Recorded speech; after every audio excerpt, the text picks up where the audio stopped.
नंदुरबार जिले में प्याज उत्पादक किसानों को उचित दाम न मिलने के कारण आर्थिक संकट का सामना करना पड़ रहा है। आसानी गांव के प्याज उत्पादक पंढरी पाटिल ने अपनी 2 एकड़ प्याज की फसल में रोटावेटर चलाकर उसे बकरियों को खाने के लिए छोड़ दिया। पंढरी पाटिल ने 2 एकड़ प्याज की खेती में 40,000 रुपए खर्च किए, लेकिन बाजार में प्याज का भाव केवल 3 से 4 रुपए प्रति क्विंटल मिल रहा है।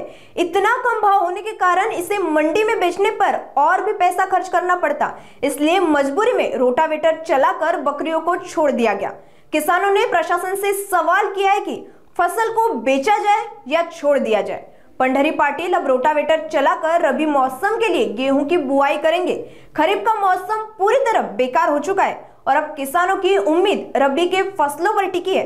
किसान सरकार से मांग कर रहे हैं कि रबी के फसलों को उचित मूल्य दिया जाए ताकि किसानों को आर्थिक सहायता मिले। आज भारतासारख्या कृषी प्रधान देशात बघा शेतकऱ्याची काय अवस्था आहे। मी 2 एकर क्षेत्रात कांदा लागवड केली होती, त्याला मला जवळजवळ 35 ते 40,000 रुपये खर्च आला।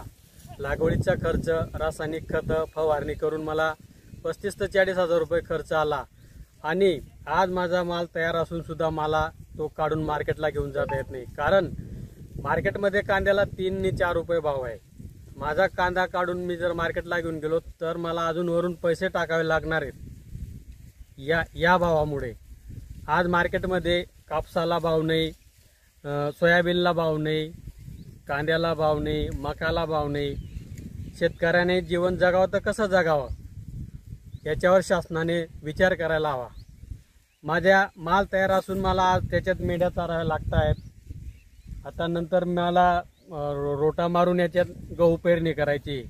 गव्हाचं बी बघा, आज मार्केटमध्ये शेतकऱ्याच्या गव्हाला 1800 ते 2000 रुपये क्विंटल भाव आहे आणि आज आम्ही गव्हाची बॅग पेरणीसाठी आणतोय 40 किलोची बॅग, तर ती 3500 रुपयाला मिळते। नेमकं शेतकऱ्याने जीवन जगावं कसं?